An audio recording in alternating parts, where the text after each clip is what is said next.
Welcome to homework. So in this problem, we're asked to name some polyatomic ions. So the first one is KCN. So the first thing you want to do is find out what the cation and the anion is. In this case, the cation is just potassium plus, and the anion is Cn minus. So K plus is potassium, Cn minus is cyanide. So the name of this compound is potassium cyanide. Second compound, NaBrO2. Like before, find out what the cation is. In this case, it's Na plus. Anion is BrO2 minus. Na plus is sodium. BrO2 minus is bromite with an I. An easy way to remember this is BrO3 is bromate. ClO3 would be chlorate. And if you take an oxygen away from the 8, it turns into an ite. Okay. So make sure you know your polyatomic ions, and this will be easy. In this case, this is a sodium bromite with an I. Let's look at number 3. We have SrOH2. Cation here is Sr2 plus, anion is OH minus. Sr2 plus is strontium. OH minus is hydroxide. Okay. Now let's look at part D. This gets a little trickier. But as before, our cation is going to be CO2 plus, and our anion is going to be Te2 minus. Now I know Te it has a charge of 2 minus because it's in group 16. Okay, and I figured out cobalt from the Te2 minus because I know the charges have to balance. Okay, so because cobalt is a transition metal, we can't just say, we can't just stick the name of the cation and the anion together anymore. We need to specify what charge the cobalt has. In this case, it has a 2 charge, so we represent this with the Roman numeral for 2 in parentheses after the cobalt. And then we stick the name of the anion after it. Okay, and so Te is tellurium, so the anion would be telluride. So the name of this compound would be cobalt-2 telluride. Let's look at part E, Fe2 CO33. All right, as before, find out what the cation and the anion is. Now, I'm not sure what the iron charge is, right? Because it's a transition metal, it could have more than, one possible value. But I know CO3 carbonate is 2 minus. And I have 3 carbonates, but only 2 irons. So that means the iron must be 3 plus for the charges to balance. So as before, I write the name of the cation first when we're dealing with transition metals. Then I put the charge of the transition metal in parentheses after its name, and then I stick the name of the anion on after it. So this would be iron 3 carbonate.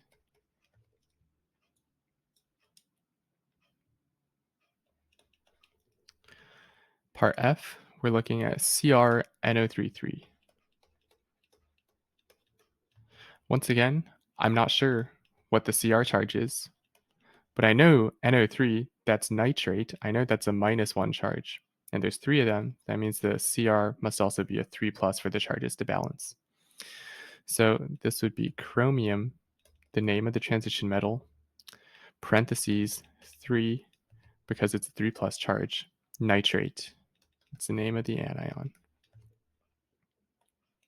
Hopefully you're starting to get the hang of this by now. In part G, we have NH42. And then SO3.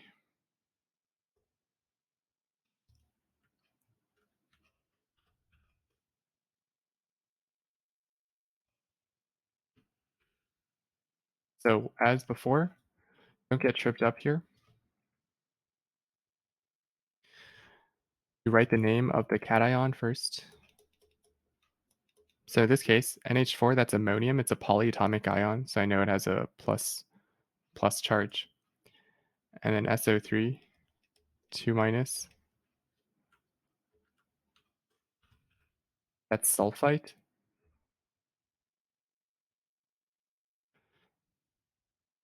So this would just be ammonium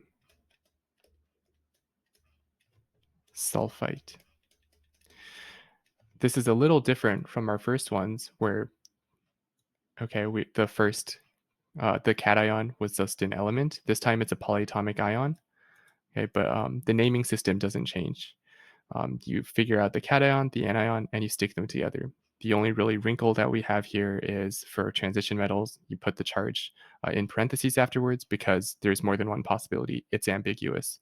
But with polyatomic ions and with anything that's not a transition metal, or in some cases, a lanthanide or actinide, with everything else, it's not ambiguous. All right. Sodium can only be a plus. You'll never have a sodium 2 plus, for example. Right.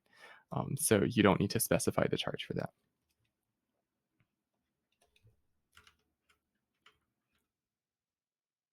H, we have NaH2PO4. The cation is Na plus. The anion is H2PO4 minus.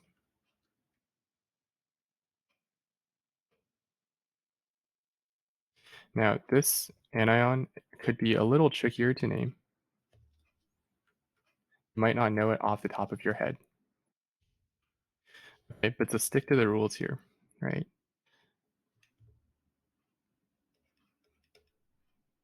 You have two H pluses, and you have a PO4 3 minus. PO4 3 minus is phosphate, H plus is hydrogen, and you have two of these, so that'd be dihydrogen phosphate is the name of this anion.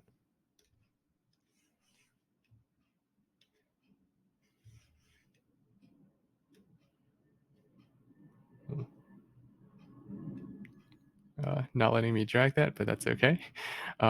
So the anion is dihydrogen phosphate.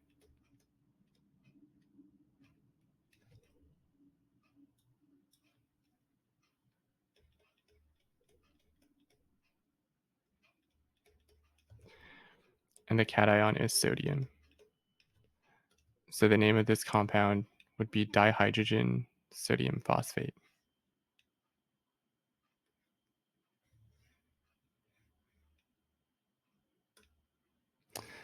Okay, we're not going to worry about that.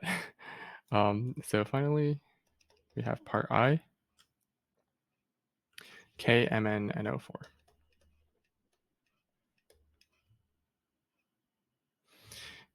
K plus, MnO4 minus. So K plus is potassium. MnO4 minus is permanganate.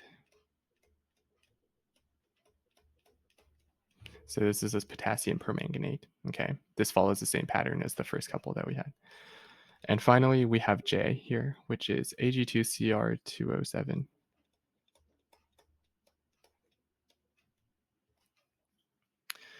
So we have Ag. I'm not sure what the charge is yet. And it's Cr2O7 2 minus. And I know this is 2 minus because this is the dichromate ion, and I have that memorized. So if this is 2 minus and I have two silvers to balance it out, then each silver must have a +1 charge. Silver is a transition metal. So this would be silver 1 for the +1 charge, silver 1 dichromate. And that's the problem.